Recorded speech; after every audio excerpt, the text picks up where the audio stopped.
म्हापशेच्या नव्या बस स्टँडा वाठारांतल्यो खोपी अखेरेक पालिकेन काडल्यो। ह्या वाठारांत फाटलीं कांय वर्सां भायले लोक खोपी बांदून रावताले। बस स्टँडा खातीर जमीन सपाट करतकच कांय भायल्या लोकांनी हांगा अतिक्रमण केल्लें।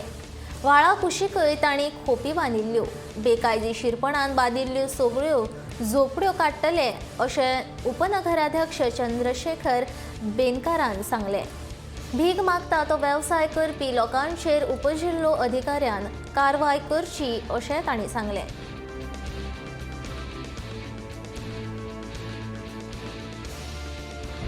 ऑलरेडी आता म्युनिसिपालिटी सगळे गेल्ली आसा, ते क्लियर करपाचें काम चालू आसा। सो इलिगल जितके पळय तेंचे म्हणजे स्ट्रक्चर कितें आसा, ते भले झोपडी आसूं नाल्यार कितें आसूं, ते सगळें क्लियर जातलें। आनी सांगपाचें पयली गोश्ट म्हणजे विशय असो आसा की इलिगल ते आतां पळय ते हालींच येवन बांदल्या। 16 वर्सां काय हांवें तरी पळोवना। आतां इतके दीस हेचेर कन्स्ट्रक्शन चालू आशिल्लें आमच्या बस स्टँडाचेर, तेन्ना काय ते नाशिल्लें। थोडे दीस येता ते थोडे परत वता बंजारा कशें येता वता, तसो विशय आसा तो। दुसरी गोश्ट मेन म्हणजे भिकाऱ्यांची गजाल म्हणटा तूं पळय, भीक मागपाचो तेजो वेवसाय चलता, ते कलेक्टराक डेप्युटी कलेक्टराक एक्चुली तेणी एक्शन घेवपाक जाय।